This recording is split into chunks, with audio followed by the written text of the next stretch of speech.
Let's talk about mental toughness. Mental toughness is not reserved for just athletes. In fact, I remember one day during Hell Week of BUDS, which is Navy SEAL training, being in the push-up position, which wasn't exactly abnormal. And the reason I recall this particular day more than any other time that I was in the position was because it was the first time that I found sort of escape from the pain of the moment while in the moment.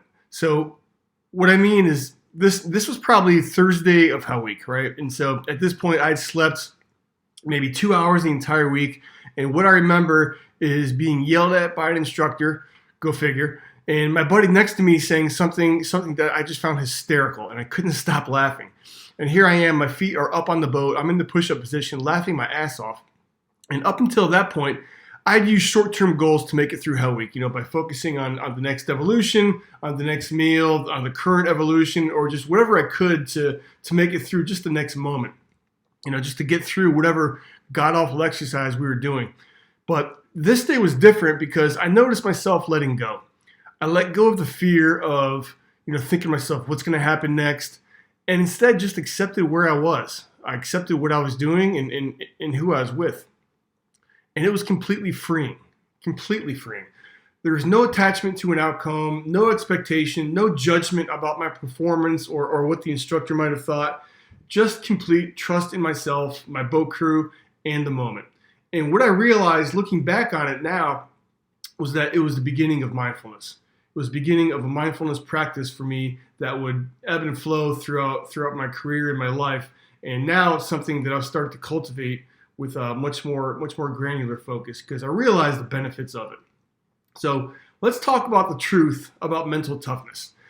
If you had asked me 10 years ago how to build mental toughness, I would have said something like, by doing. You got to do hard things, right? You don't have to like what you do, you just have to do it. And yes, while there's truth to doing hard things, right? It builds self-confidence, builds self-esteem. The more important part, the harder part to building mental toughness is through being, not through doing, by being.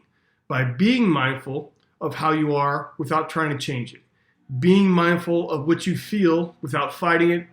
And being mindful of your thoughts and how they're just thoughts and how they don't define you. Being is something you can practice daily because you don't have to wait for some crazy event to arrive. So, for example, waiting in this regard, right? Waiting for this so-called event so that you can do and prove to yourself that you're worthy or that you're capable. It's just another excuse to avoid the moment, right? To put off that which can really be cultivated now.